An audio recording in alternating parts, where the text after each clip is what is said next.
और ना मुझे ऐसा लगा आज मेरे पिताजी जो है हमारे साथ नहीं है, 2 साल हो गए उनको हमसे दूर हुए।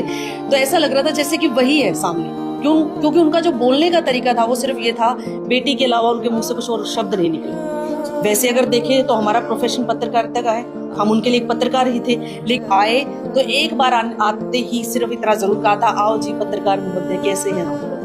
उसके बाद चाहे हमारे साथ मेल थे चाहे हम फीमेल थी, तो उनको बेटा और हमें बेटी के अलावा दूसरा कोई शब्द नहीं था। और एक ही उन्होंने बात बोली कि बेटा भाई आप मेरी बेटी हो, आप यहाँ पर आया करो। ऐसा नहीं है कि आपको कोई बुलाए आप तब आओ, आप यहाँ आओ, आप हमारे साथ। मैं ये नहीं कहता कि आप हमारे अनुयायी बन जाओ, लेकिन जो आपको यहाँ पर फील होता है उस चीज को आप लोगों तक पहुंचाओ। उनको सिर्फ ये बताओ कि भाई यहाँ आने के बाद कितना सुकून है, क्या विचारधाराएं हैं, क्या हमारा उद्देश्य है, क्या हमारा संदेश है, वो आप लोगों तक पहुंचाओ। तो मुझे वाकई में बहुत अच्छा लगा। वो कहते हैं ना कि मन गदगद हो गया आज उनसे मिलके, तो मुझे तो सीरियसली बहुत अच्छा लगा।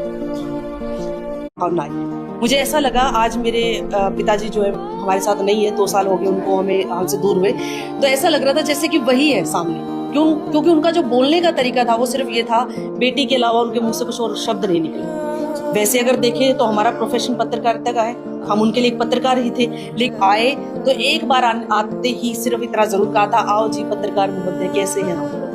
उसके बाद चाहे हमारे साथ मेल थे चाहे हम फीमेल थी, तो उनको बेटा और हमें बेटी के अलावा दूसरा कोई शब्द नहीं था। और एक ही उन्होंने बात बोली कि बेटा भाई आप मेरी बेटी हो, आप यहाँ पर आया करो।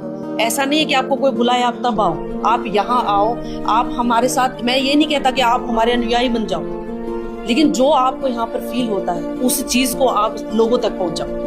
उनको सिर्फ ये बताओ कि भाई यहाँ आने के बाद कितना सुकून है, क्या विचारधाराएं हैं, क्या हमारा उद्देश्य है, क्या हमारा संदेश है, वो आप लोगों तक पहुंचाओ। तो मुझे वाकई में बहुत अच्छा लगा। वो कहते हैं ना कि मन गदगद हो गया आज उनसे मिलके, तो मुझे तो सीरियसली बहुत अच्छा लगा।